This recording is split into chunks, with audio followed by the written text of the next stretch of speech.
എൻ്റെ പേര് ജസ്നെറ്റ് പോൾ. ഞാൻ ട്രിവാൻഡ്രത്ത് നിന്നാണ് വരുന്നത്. ഞങ്ങൾ കഴിഞ്ഞ 7 വർഷമായിട്ട് ഷാർജയിലാണ് താമസിക്കുന്നത്. അപ്പോൾ 5 വർഷത്തിന് മുന്നേ ഞങ്ങൾക്ക് ഹസ്ബൻഡിന് ഒരു ഡ്രൈവിംഗ് ലൈസൻസിന് ഭയങ്കര ആഗ്രഹമായിരുന്നു. അപ്പോൾ അതിനുള്ള സാമ്പത്തിക സ്ഥിതിയൊന്നുമില്ല. UAE-യിലുള്ളവർക്കറിയാം, നമുക്ക് ഫസ്റ്റ് ടെസ്റ്റിലൊന്നും പാസ്സാകത്തില്ല. അതിനുവേണ്ടി ഒത്തിരി നമ്മൾ പൈസ സ്പെൻഡ് ചെയ്യേണ്ടി വരും. അപ്പോൾ ഞങ്ങൾക്ക് അതിനുള്ള ഒരു വരുമാനമൊന്നും ഇല്ലായിരുന്നു. അങ്ങനെ എല്ലാ ദിവസവും ഞങ്ങൾ അവിടെ കുർബാനയ്ക്ക് പോകുന്നവരായിരുന്നു. അപ്പോൾ ഒരു നിത്യകുർബാന ഒരു ദിവസം കഴിഞ്ഞപ്പോൾ ഒരു ചേച്ചി കൃപാസനത്തിലുള്ള പത്രം അവിടെ കൊടുക്കുമായിരുന്നു. അപ്പോൾ എനിക്ക് 5 വർഷം മുന്നെയാണ് കൃപാസനത്തിനെക്കുറിച്ചൊന്നും അറിയത്തില്ല. അപ്പോൾ ഈ ചേച്ചി എൻ്റെ കയ്യിൽ പത്രം തന്നു. ഇത് മേടിച്ചിട്ട് ഞാൻ വീട്ടിൽ വന്നു ഇത് വെച്ച് ഓരോ സാക്ഷ്യങ്ങൾ വായിക്കുമായിരുന്നു. വായിച്ചു കഴിഞ്ഞപ്പോൾ ഞാൻ മാതാവിനോട് പറഞ്ഞു, മാതാവേ, ഇതുപോലെ എനിക്കും ഒരു സാക്ഷ്യം പറയാനായിട്ട് നീ അവസരം തരണം. അങ്ങനെ ഞങ്ങൾ ആ ഡ്രൈവിംഗ് ടെസ്റ്റിനായിട്ട് ഇങ്ങനെ ആഗ്രഹിക്കുമായിരുന്നു. ആ സമയത്ത് ഈ പത്രം കിട്ടിയതിന് ശേഷമാണ് ഞങ്ങളോട് ഒരു ഫ്രണ്ട് വഴി പറയുവാണ്, പോൾ, നിനക്ക് ഇന്ത്യൻ ലൈസൻസ് ഉണ്ടെങ്കിൽ നിൻ്റെ അബുദാബി വിസ ആയതുകൊണ്ട് ഒരു ഗോൾഡൻ ചാൻസ് ഉണ്ട്. അത് ഒറ്റൊരു ചാൻസാണ്. ഒരേ ഒരു ടെസ്റ്റ് മാത്രം കൊടുത്താൽ മതി. സാധാരണ ഒരു 7-8 ടെസ്റ്റ് ഉണ്ടാകും, പക്ഷേ ഇതിൽ ഒരേ ഒരു ടെസ്റ്റ് കൊടുത്താൽ മതി. ആ ടെസ്റ്റ് പാസ്സാകുവാണെങ്കിൽ ഒരു നാട്ടിൽ 50,000 രൂപയെ ചിലവുള്ളൂ, നിനക്ക് ഡ്രൈവിംഗ് ലൈസൻസ് കിട്ടും. അപ്പോൾ ഹസ്ബൻഡ് അത് വന്ന് പറഞ്ഞു. ഞങ്ങൾക്ക് ഒത്തിരി സന്തോഷമായി. അപ്പോൾ ഞങ്ങൾ ഒരുങ്ങി പ്രാർത്ഥിക്കാൻ തുടങ്ങി.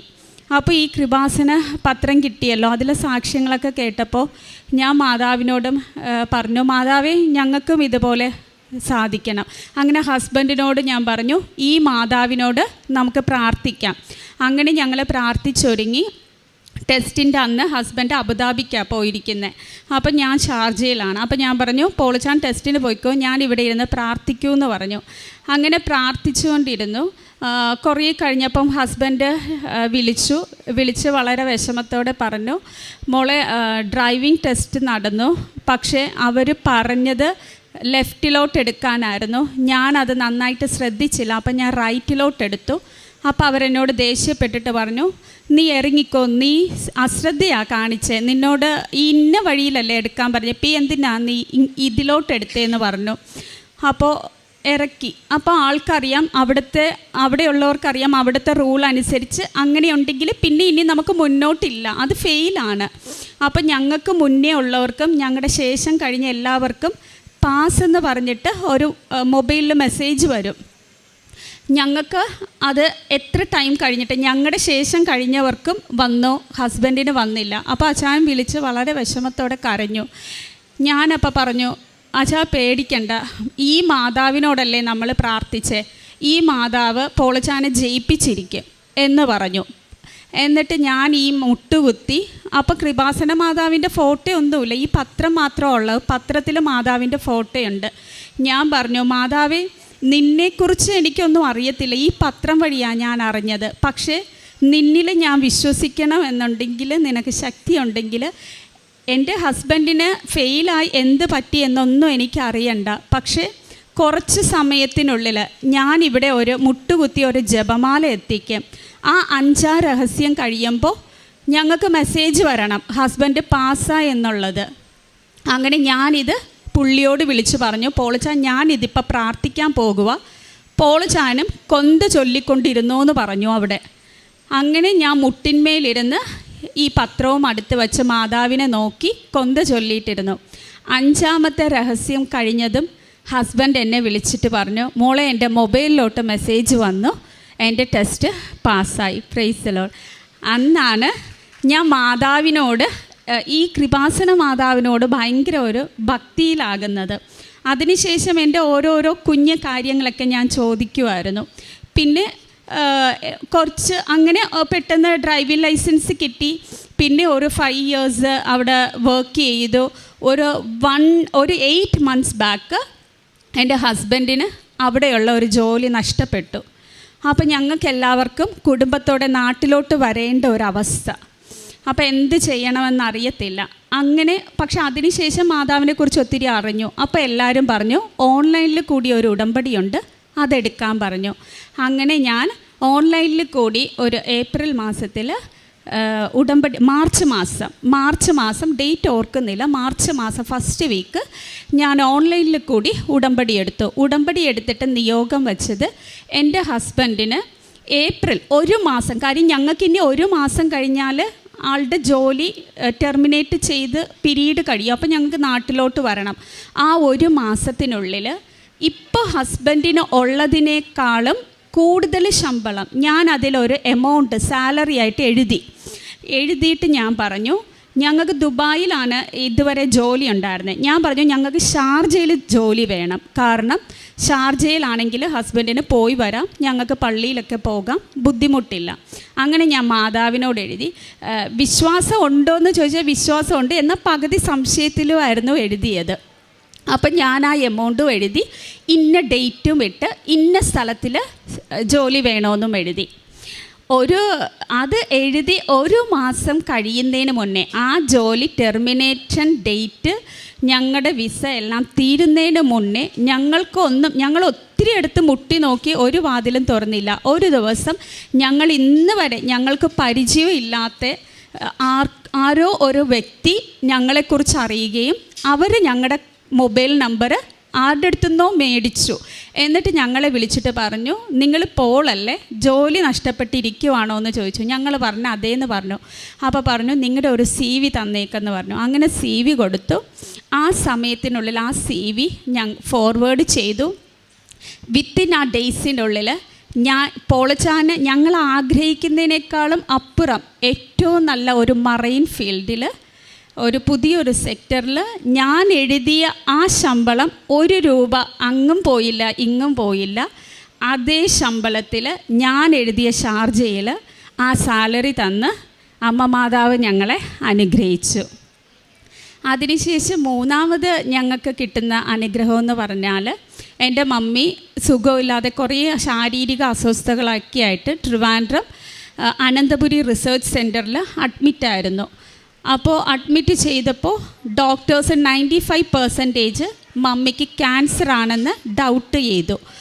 അപ്പോൾ ഡോക്ടേഴ്സ് പറഞ്ഞു നമുക്കൊരു ബയോപ്സി എടുക്കണമെന്ന് പറഞ്ഞു. അപ്പോൾ വീട്ടിൽ നിന്ന് അനിയനും എന്നെ വിളിച്ചിട്ട് പറഞ്ഞു, ചേച്ചി ഇങ്ങനെയാണ് ഇവിടുത്തെ അവസ്ഥ. ഞാൻ പറഞ്ഞു ധൈര്യമായിട്ടിരിക്കുക, നീ മാതാവിനോട് പ്രാർത്ഥിക്കുക, ഞാനും ഇവിടെ പ്രാർത്ഥിക്കാം, മാതാവ് എല്ലാം ശരിയാക്കി തരും. അങ്ങനെ ഞാനും ഹസ്ബൻഡും മക്കളും മമ്മീനെ ബയോപ്സിക്ക് എടുക്കുന്ന സമയത്ത് ഞങ്ങൾ മുട്ടിന്മേലിരുന്ന് പ്രാർത്ഥിച്ചു.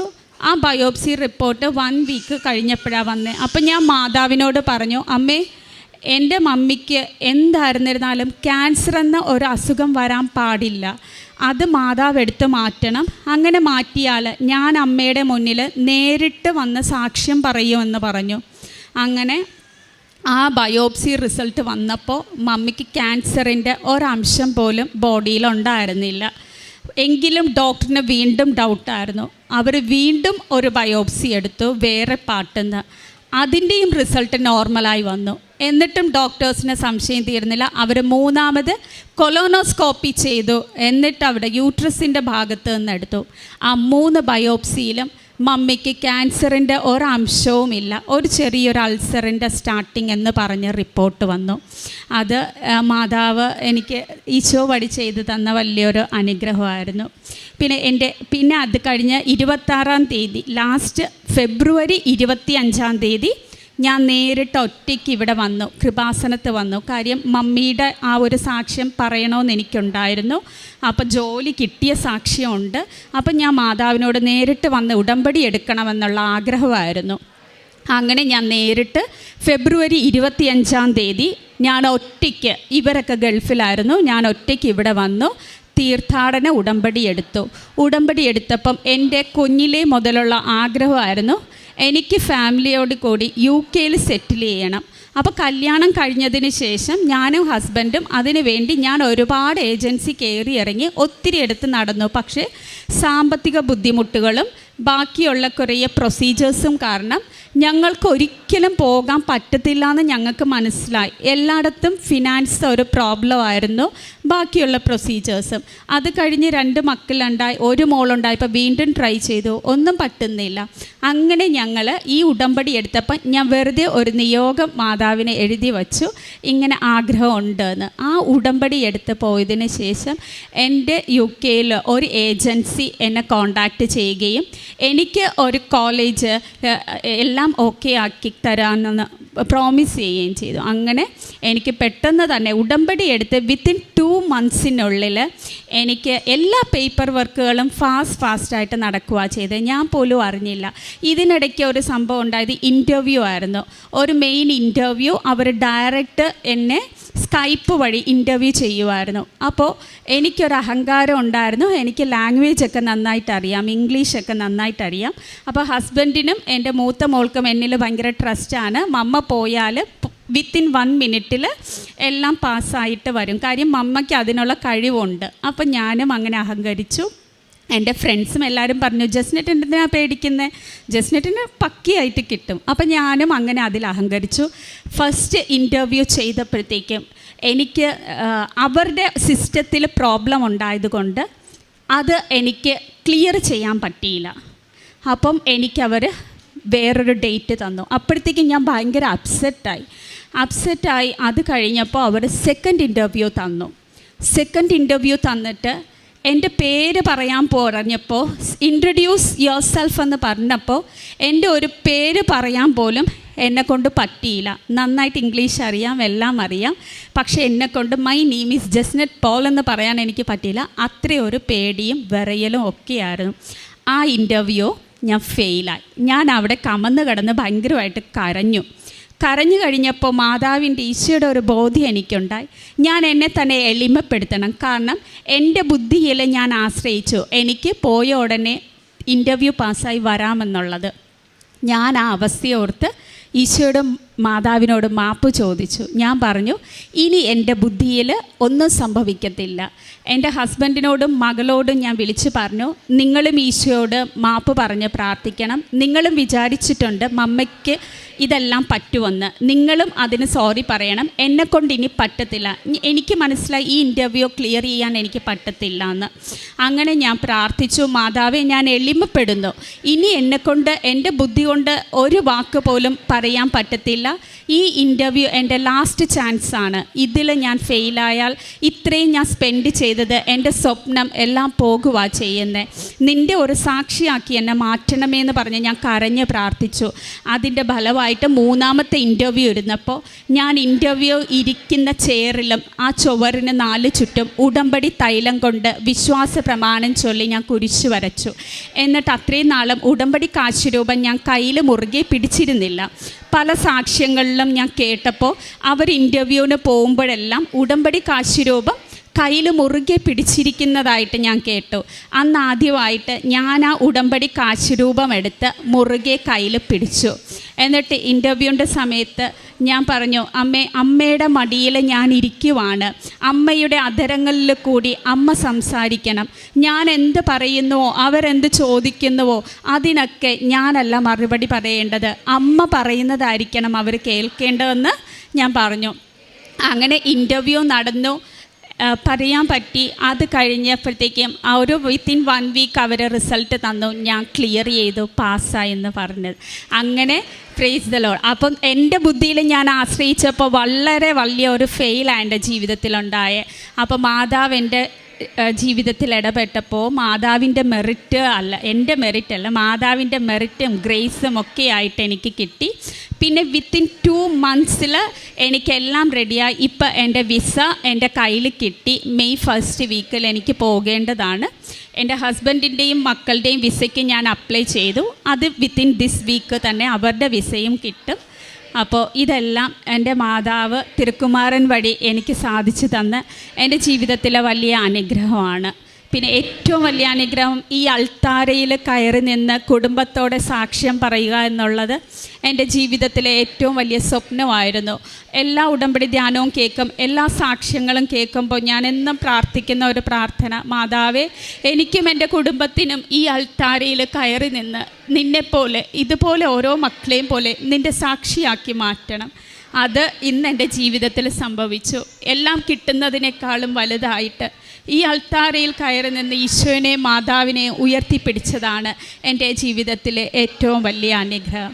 ഫിലിപ്പി 4:19 ഇപ്രകാരം പറയുന്നു, എൻ്റെ ദൈവം തൻ്റെ മഹത്വത്തിൻ്റെ സമ്പന്നതയിൽ നിന്ന് യേശു ക്രിസ്തു വഴി ഞങ്ങൾക്ക് ആവശ്യമുള്ളതെല്ലാം നൽകും. ഈ വചനത്തിൻ്റെ ശക്തിയാണ് പരിശുദ്ധ അമ്മ മാതാവ് ഞങ്ങൾക്ക് തന്ന ഈ അനുഗ്രഹം. Praise the Lord. Ave Maria.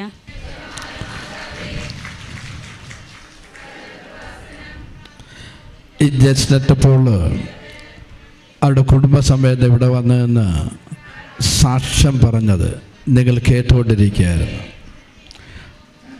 പറഞ്ഞ സാക്ഷ്യങ്ങൾ പലത് പറഞ്ഞതിൽ ഒരു പ്രധാനപ്പെട്ട സാക്ഷ്യമാണ് UAE ഡ്രൈവിംഗ് ലൈസൻസ് എടുക്കുക. ആദ്യം ഇവർ ഇനി വന്ന് പറഞ്ഞപ്പോൾ ഞാൻ ശരി സീനെന്നും പറഞ്ഞ് അത് കണ്ടതായിട്ട് ഒപ്പിട്ട് കൊടുക്കാനായിട്ടാണ് ശ്രമിച്ചത്.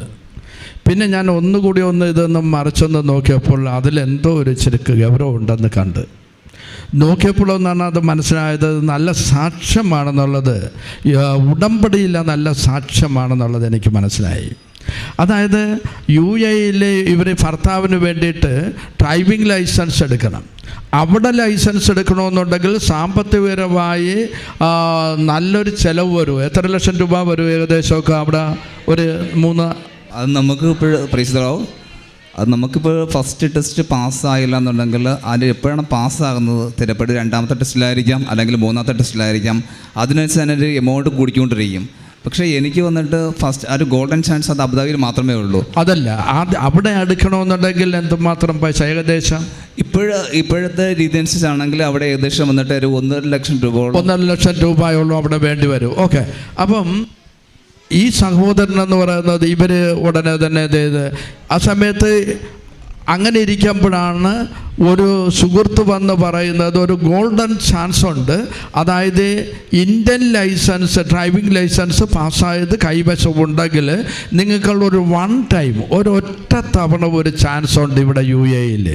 അത് നിങ്ങൾ പാസ്സായാലെന്ന് പറഞ്ഞാൽ നിങ്ങൾക്ക് 50,000 രൂപയെ ചിലവ് വരത്തുള്ളൂ എന്ന് പറഞ്ഞ് ഉടനെ തന്നെ ഈ സഹോദരൻ അതിനു വേണ്ടി അപ്ലൈ ചെയ്ത് അതിനുവേണ്ടി പോകുന്നതിന് വേണ്ടിയിട്ട് അതിൽ ആ ടെസ്റ്റിലേക്ക് പങ്കെടുക്കുവാനായിട്ട് പോയി. അവിടെ ചെന്ന് കഴിഞ്ഞപ്പോൾ ഉടനെ തന്നെ ഇവർ പ്രാർത്ഥിച്ച് ഒരുങ്ങി. ഈ സമയത്തെന്ന് പറയുന്നത് ഓൺലൈൻ ഉടമ്പടിയായിരുന്നു എടുത്തിരുന്നത് അല്ലേ? ഹലോ, ഇവിടെ ഈ സമയത്ത് ഓൺലൈൻ ഉടമ്പടി എടുത്താണ് പ്രാർത്ഥിച്ചിരുന്നത്. അപ്പം അവിടെ ഇങ്ങനെ ടെസ്റ്റ് നടക്കുന്ന സമയത്ത് ഉടനെ തന്നെ ടെസ്റ്റ് നടത്തുന്ന ആൾ പറഞ്ഞ് റൈറ്റിലേക്ക് എടുക്കാൻ പറഞ്ഞപ്പോൾ ഇദ്ദേഹം നേരെ ഓപ്പോസിറ്റ് സൈഡിലേക്കാണ് എടുത്തത്. അപ്പോൾ ഉടനെ തന്നെ ദേഷ്യപ്പെട്ട് വഴക്ക് പറഞ്ഞ് അശ്രദ്ധയാണല്ലോ എന്നൊക്കെ പറഞ്ഞ് അദ്ദേഹത്തെ അവിടെ നിന്ന് പൊയ്ക്കോളാൻ പറഞ്ഞ്. അപ്പോൾ അവിടെ ഉള്ളവർക്കറിയാം അവിടുത്തെ ടെസ്റ്റിലെന്ന് പറഞ്ഞ് ഇങ്ങനെ ഫെയിലായി കഴിഞ്ഞാൽ പിന്നെ ഇത് ഇങ്ങനെ പുറത്താക്കിയാൽ പിന്നെ അത് ഫെയിലാണ്. അതിൽ പിന്നെ അവിടെ അവർക്കെന്ന് പറയുന്നത് അത് പാസ്സാകില്ല. പക്ഷെ ഉടനെ തന്നെ ഈ സമയത്ത് ഈ സഹോദരി എന്ന് പറഞ്ഞാൽ അദ്ദേഹത്തിൻ്റെ ഭാര്യ അവിടെ കൊന്തയെടുത്ത് പ്രാർത്ഥിച്ചുകൊണ്ട് നിൽക്കുകയാണ്, മുട്ട നിന്നുണ്ട്. കാര്യം എന്ന് പറഞ്ഞാൽ അവർക്ക് ഇതിന് മുൻപ് കിട്ടിയ കൃപാസനം പത്രം അവരുടെ കയ്യിലിരിപ്പുണ്ട്. അതിലുള്ള സാക്ഷ്യങ്ങളൊക്കെ അവർ നോക്കി. സാക്ഷ്യങ്ങൾ നോക്കിയിട്ട് അത് വെച്ചുകൊണ്ടാണ്, കാര്യം എന്ന് പറഞ്ഞാൽ ഇത്രയും സാക്ഷ്യങ്ങൾ കൊടുത്ത അമ്മേ ഈ ടെസ്റ്റിൽ ഈ മകന് ഇതേപോലെയുള്ളൊരു സാക്ഷ്യം പറയാനായിട്ടുള്ള കൃപ കൊടുത്ത് അനുഗ്രഹിക്കണമേ എന്നാണ് പ്രാർത്ഥിച്ചത്. അപ്പോഴാണ് വീട്ടിലേക്ക് ഈ സഹോദരൻ ഭർത്താവ് വിളിച്ചു പറയണേ, ഞാൻ ഇന്ന കണക്കായിരുന്നു, ടെസ്റ്റ് ഫെയിലായിപ്പോയി എന്നെ പറഞ്ഞ്. ഉടനെ ഈ സഹോദരൻ പറഞ്ഞ് നിങ്ങൾ വിഷമിക്കണ്ട, നിങ്ങൾ അവിടെ നിന്ന് കൊന്ത ചൊല്ലിക്കൊണ്ടിരുന്നാൽ മതി. ഈ മകൾ എന്ത് ചെയ്ത് അവിടെ കാശരൂപവും കയ്യിൽ പിടിച്ചുകൊണ്ട് മുട്ടുമേ നിന്നുകൊണ്ട് ഈ പത്രവും കൃപാസനം പത്രവും അവിടെ അടുത്ത ആ സാക്ഷ്യപത്രം അടുത്ത് വെച്ചുകൊണ്ട് പറഞ്ഞ വാക്കിതാണ്. അതായത് കൊന്ത ചൊല്ലി പ്രാർത്ഥിച്ചിട്ട്, മറ്റുള്ളവർക്ക് ഇതെല്ലാം സാധിച്ചു കൊടുത്ത മാതാവേ, ഞാൻ നിന്നെ വിശ്വസിക്കണമെങ്കിൽ ഇവിടെ എന്ത് സംഭവിച്ചുവെന്ന് എനിക്കറിയണ്ട. ഇവിടെ തോറ്റോ ഫെയിലിയർ ആയിരുന്നോ എൻ്റെ ഭർത്താവിനെ പുറത്താക്കിയെന്നോ ഒന്നും എനിക്കറിയണ്ട. ഇന്ന് എൻ്റെ ഈ പങ്കാളിയുടെ ടെസ്റ്റ് അമ്മ പാസ്സാക്കി തരണം, വിജയിച്ചതായിട്ട് പറയണം. എങ്കിൽ മാത്രമേ ഞാൻ അമ്മയിൽ ഞാൻ വിശ്വസിക്കുകയുള്ളൂ എന്നുള്ളൊരു ശാഠ്യത്തോടു കൂടി നിന്നുകൊണ്ട് അവിടെ നിന്ന് ഈ മകൾ പ്രാർത്ഥിച്ചു. കുറച്ച് കഴിഞ്ഞപ്പം അവിടെ അത്ഭുതമാണ് നടക്കുന്നത്.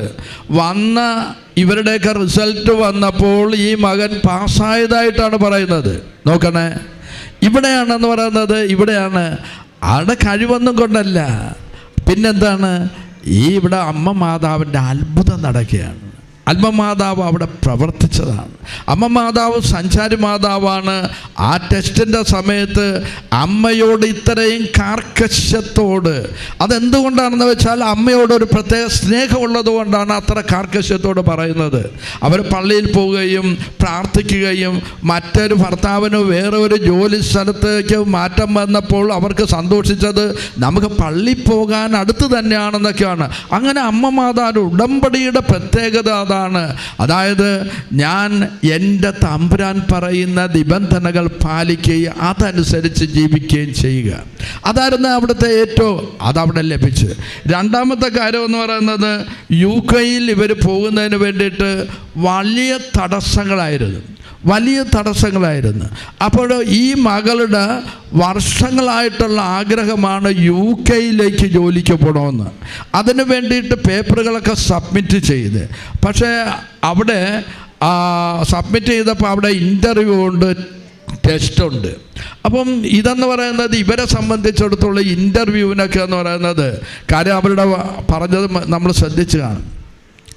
ഇംഗ്ലീഷ് ഭാഷയിൽ നല്ല തറമായ അവർക്കെന്ന് പറയുന്നത് ഈ കുഞ്ഞും ഭർത്താവും പറഞ്ഞ് നമുക്ക് അതായത് എൻ്റെ അമ്മ പോയി കഴിഞ്ഞാൽ ഉടനെ തന്നെയാണ് ഇതെല്ലാം ലഭിക്കുന്നത്, ഉടനെ ലഭിക്കും എന്ന് പറഞ്ഞ പിന്നെ ആ പാസ്സാകും, ഒരു പ്രയാസവും ഇല്ല എന്ന് പറഞ്ഞ് പോയ അവർ. അപ്പോൾ അവർക്കെന്ന് പറയുന്നത് ഇതിൻ്റെതായിട്ടുള്ളൊരു ഈഗോ, ഒരു അഹങ്കാരം ഇവരുടെ മനസ്സിലുണ്ടായിരുന്നു. പക്ഷെ ചെന്നപ്പോൾ എന്താണ്, 2 പ്രാവശ്യം ഈ ടെസ്റ്റിൽ അമ്പേ പരാജയപ്പെട്ടു. പിന്നെ അത് കഴിഞ്ഞിട്ടെന്ന് പറയുമ്പോൾ തന്നെ അവർ ശരിക്കും നമ്മുടെ കൊളോക്കിയൽ ലാംഗ്വേജിൽ പറഞ്ഞാൽ ശരിക്കും കെഞ്ചി അവരോട് പറഞ്ഞ് എനിക്ക് ഒരു ചാൻസ് കൂടെ തരണം, ഇനി ഒരു ചാൻസ് ഇല്ല, ലാസ്റ്റ് ചാൻസ് മാത്രമേ ഉള്ളൂ. പിന്നെ ഇനി UK ഇതിൽ ഈ സബ്മിറ്റ് ചെയ്ത പേപ്പർ പ്രകാരം അവർക്ക് അഡ്മിഷൻ കിട്ടത്തില്ല, അവർക്ക് പോകാൻ പറ്റത്തില്ല. അങ്ങനെ അവരെ തന്നെ എളിമപ്പെടുത്തിയിട്ടെന്ന് പറയുന്നത് തൻ്റെ പോരായ്മകൾ അവർ മനസ്സാക്കിക്കൊണ്ട് തന്നെ എളിമപ്പെടുത്തിക്കൊണ്ട് പ്രാർത്ഥിച്ചപ്പോൾ അവിടെ അത്ഭുതം നടക്കുകയാണ്.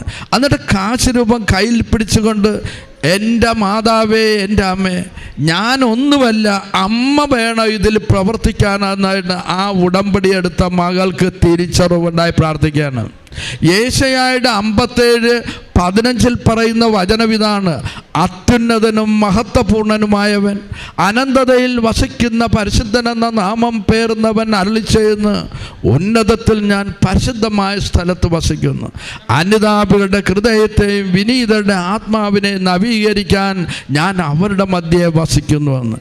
അപ്പോൾ എളിമപ്പെടുത്തി പ്രാർത്ഥിച്ചപ്പോൾ അമ്മ മാതാവിൻ്റെ കാശ് രൂപം കയ്യിൽ പിടിച്ച് പ്രാർത്ഥിക്കുമ്പോൾ, അതേ ശക്തനായവൻ എനിക്ക് വലിയ കാര്യങ്ങൾ ചെയ്തിരിക്കുന്നു എന്ന് അമ്മ മാതാവ് പറഞ്ഞതുപോലെ ആ ശക്തനായവൻ്റെ മുമ്പിൽ എളിമപ്പെട്ട് പ്രാർത്ഥിച്ചു കഴിഞ്ഞപ്പോൾ 2 പ്രാവശ്യം ഫെയിലിയറായ ഈ മകൾ 3ാമത്തെ പ്രാവശ്യം ഈസിയോടെ പാസ്സാകുകയാണ്. നോക്കണേ, ഇവിടെയാണ് അത്ഭുതം. നമുക്കെല്ലാവർക്കും മാതൃകയാകേണ്ട ഒരു സാക്ഷ്യമാണിത്. കാര്യമെന്ന് പറഞ്ഞാൽ പലർക്കും പലതും കിട്ടാത്തതിൻ്റെ കാര്യമെന്ന് പറഞ്ഞാൽ ഏറ്റവും പ്രധാനപ്പെട്ട നിങ്ങളെ തന്നെ ഉടമ്പടിയിലെ ബേസിക് ആയിട്ടുള്ള കാര്യമാണ് നിങ്ങളെ തന്നെ എളിമപ്പെടുത്തുക, അതായത് നിങ്ങളെ തന്നെ വിശുദ്ധീകരിക്കുക.